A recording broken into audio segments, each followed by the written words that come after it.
Hello, everybody. It's a privilege for me to be here with you. It's a very auspicious time in more ways than one, emotionally, spiritually, I believe, and physically for all of us. And it's an honor for me to be any part of uplifting these teachings that so many of us have counted on for decades, many of us, to um, a ceremony today, a ritual today that's sacred for most of us that are in New Thought teachings and certainly in unity.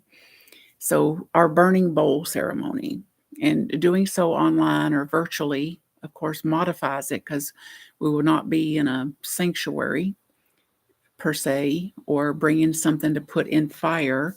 And I'm going to encourage you to think about doing that on your own way, that you will be guided and invited to write some things out here and to find a way of how you can put that in fire by making a fire, a candle, your fireplace, or a fire pit or something, if that is meaningful to you.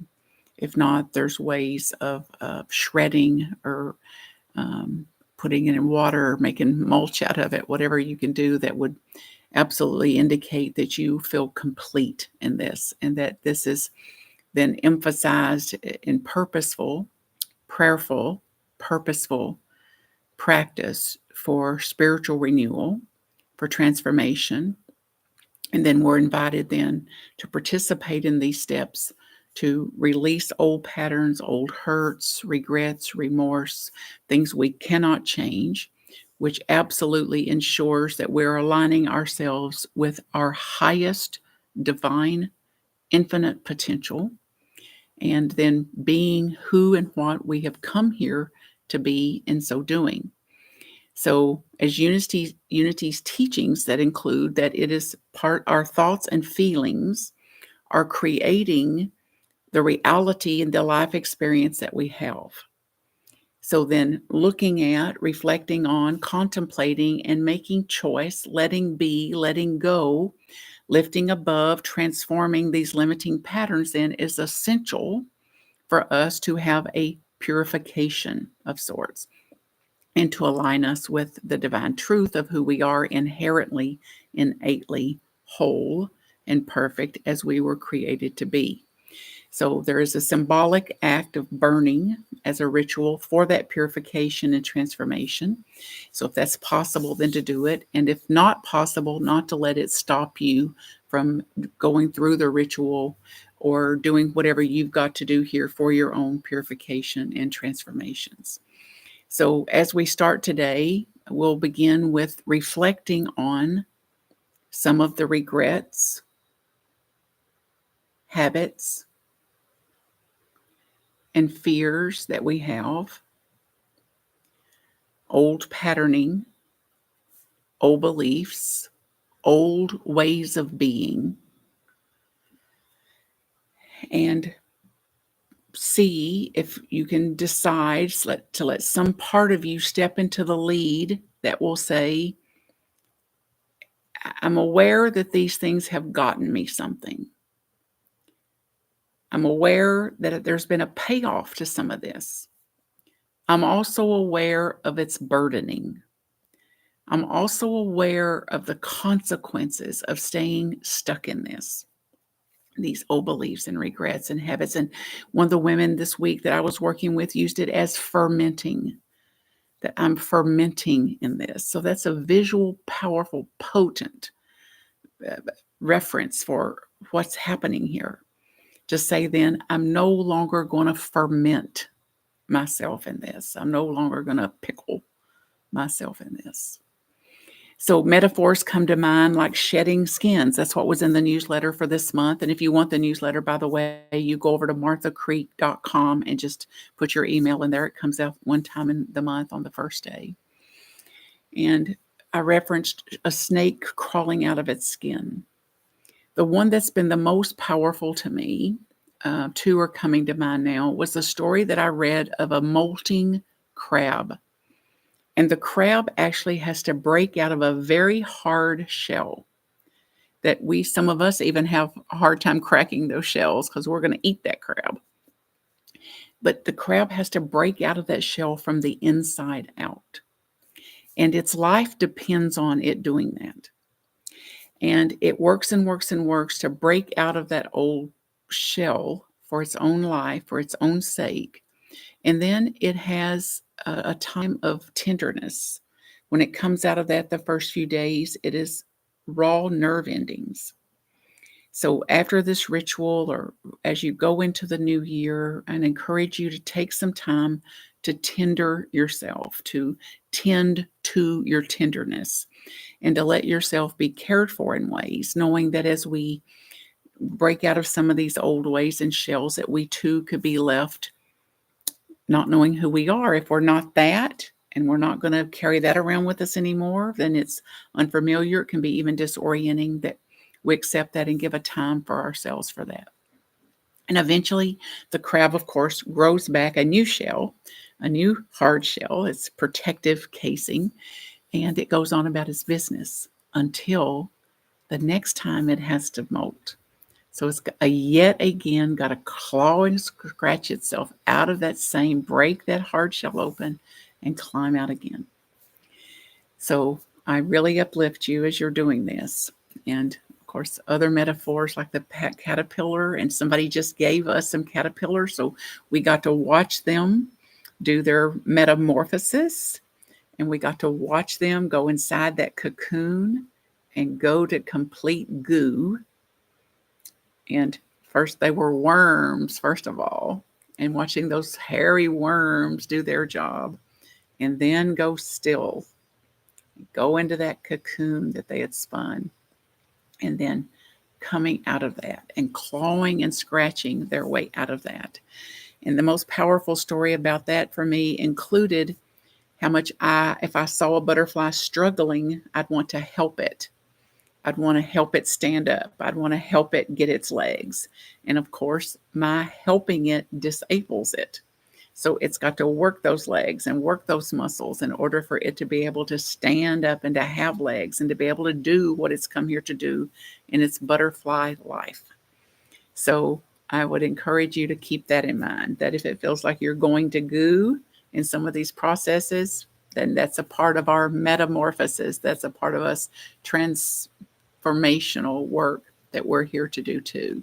So this letting go then creates a space for new life, new possibilities, for us to be who we've come here to be. So as we get ready then to imagine what we're going to place on the paper, limiting beliefs, regrets, and anything that you feel like you are ready to step out of, to grow out of, to set aside, to and not to try to suppress it, depress it, or disown it, but to say, it's here, it's a part of me, and I'm going to have something else in the front leading on this. And that higher self of me is going to be the lead. So as you think about this, I'll encourage you to write these words down, and we'll take a few minutes then to be with these words, and then to see what comes to mind as you enter into this arena of letting go and letting be. So I encourage you to write the words down. I wholly and completely forgive myself. I wholly and completely forgive myself. I wholly and completely forgive myself. And then take a few minutes to write down what it is you want to forgive yourself for.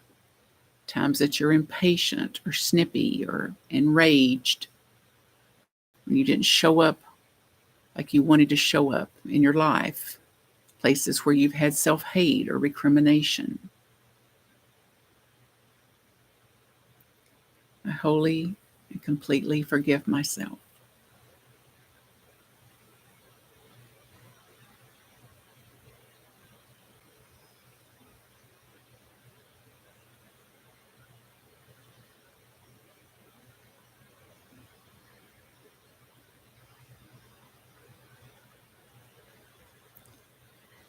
And this is encouraged to be simply a prompt for you. We don't have the time here that we would spend. So I'd encourage you to write this out 70 times, or maybe 70 times 7. I wholly and completely forgive myself. And I've been doing this month as I'm working with this extraordinary leaders group, and we took this on as a practice, moving in and through Advent and up here until the end of the year, and clearing and purifying ourselves. So it's been extremely, extremely potent for me, transformational again. And the women primarily, and others that have reported it to me, men and women that are using it in their lives, have had miraculous results in their lives from using this practice of I wholly and completely forgive myself. I wholly and completely forgive myself. And then list any more patterns of righteousness, impatience, of doubt, worry, fear, of, for me, demanding that things make sense, to let some of that go and to accept that I cannot make sense out of things that do not make sense. So instead, accepting the mystery of things, instead of trying to solve a life, trying to solve the mystery of life, it's accept the mystery of life. So what patterns might you add to your list?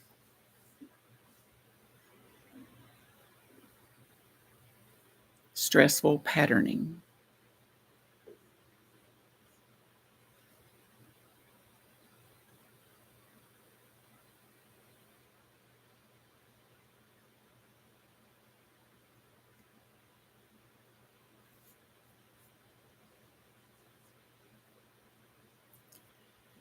And in these patterns, and for these ways, these means, the doubt, the fear, the worry, the righteousness, the impatience, whatever it is, again, I wholly and completely forgive myself. At times, I cannot do this. I wholly and completely forgive myself.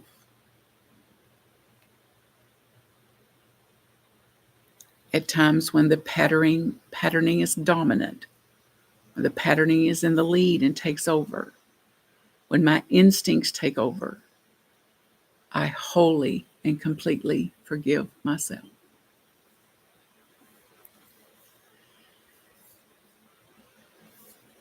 And another aspect of this that'll be new for some of you, in my own purification work, my own conscious evolution work, it was clear to me that I had to forgive God.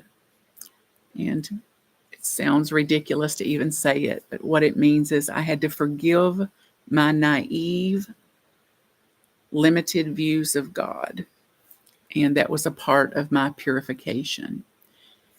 And I wrote this in a poem a few years ago, and I'll read it here and encourage you to let my words be your words, and to stay in the wholeheartedness of your devotion here, that whatever I can let go through sharing this, that you can join in the energy of this, and that it can be done together, that the synergy of my forgiveness of this and us joining in lifts it up for all of us, and therefore for all of humanity. God, I forgive you. I forgive you. I forgive you. I forgive you. I forgive you. I forgive you. I forgive you. I forgive you. I forgive you. I forgive you. I forgive you. I forgive you. I forgive you. God, I forgive you for hiding yourself so cleverly in seeds of doubt and weeds of pain, in grief and loss. I forgive you. I forgive you. I forgive you. I forgive you. I forgive you. I forgive you. I forgive you. I forgive you. I forgive you. I forgive you. I forgive you. I forgive you. God, I forgive you for hiding yourself inside those experiences I just could not embrace. I forgive you, I forgive you, I forgive you, I forgive you, I forgive you, I forgive you, I forgive you, I forgive you, I forgive you, I forgive you, I forgive you, I forgive you. God, I forgive you, even though it was I who misunderstood. I forgive you. I forgive me. I forgive me. I forgive me. I forgive me. I forgive me. I forgive me. I forgive me. I forgive me. I forgive me. I forgive me. I forgive me. I forgive me. And I know, God, that you are there. And now I am on to you and your way. I forgive me. I forgive me. I forgive me. I forgive me. I forgive me. I forgive me. I forgive me. I forgive me. I forgive me. I forgive me. I forgive me. I forgive me. I forgive me. God, I'm awake. My way or your way. One way hurts. One way doesn't. I forgive me, I forgive me, I forgive me, I forgive me, I forgive me, I forgive me, I forgive me, I forgive me, I forgive me, I forgive me, I forgive me, I forgive me, I forgive me.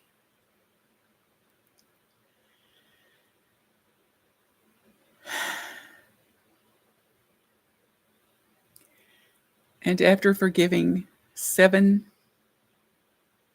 times 70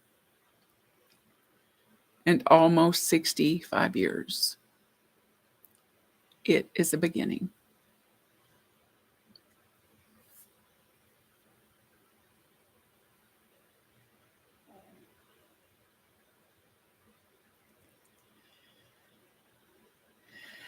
So take a minute and see, what will you forgive? What will you let go? What will you put into a burning bowl for your own transformation, purification, liberation?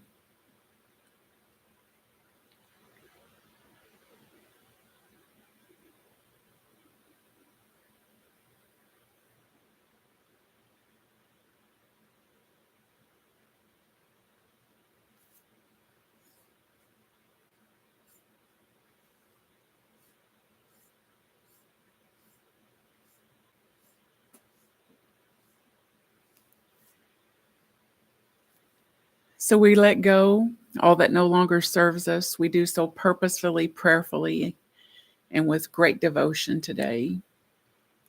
We now choose in our new way of being, a new way of being, to live with more clarity, with more courage, with more calmness, with more connection, more collaboration with God, more alignment, with more purpose, with more love and faith, will, zeal, enthusiasm, and absolute inherent powers that are in each and every one of us. We are renewed in that today, anchored in the reality of that. And as this end of this year approaches, that we then dedicate and rededicate our lives to being this new way. We have been encouraged in this way through scripture, through every sage and seer that went before us. From Isaiah 43, forget the former things. Do not dwell on the past. See, I am doing a new thing. Now it springs up. Perceive it. Perceive it. The Apostle Paul wrote in 2 Corinthians, therefore, if anyone is in Christ, the new creation has come. The old has gone. The new is here. So we celebrate this today, and then spend these few minutes here then seeing how are we going to be new in this year. So I invite you, as we've let some things go now, to make a choice on an intentional way of being. It's clear the importance of choosing an intentional way of being as we move forward, something that reflects your value, what you want to be in the world, what you know is true for you, that reflects and uplifts your spiritual essence. And I'm inviting us today to look at doing this through the power of a single word, a word that will anchor us in our commitment, a one word that will anchor us in our devotion. So I'll guide you in a minute to just close your eyes, and I'm going to wait about sharing with you what my word is until you have received your word. So if you're in a place that you can and it's comfortable, you feel safe in it, to close your eyes. Take 2 or 3 deep, purposeful, prayerful breaths to make some space.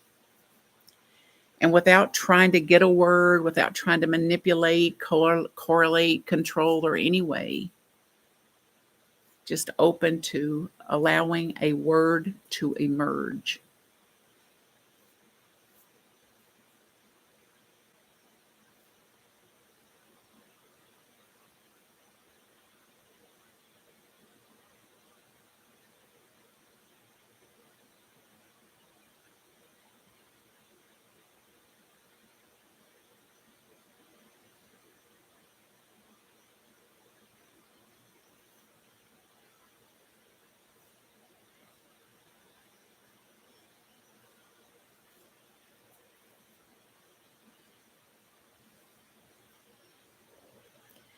And some of you have already received a word. Others of you will need to take this into contemplation, reflection, your own meditation time.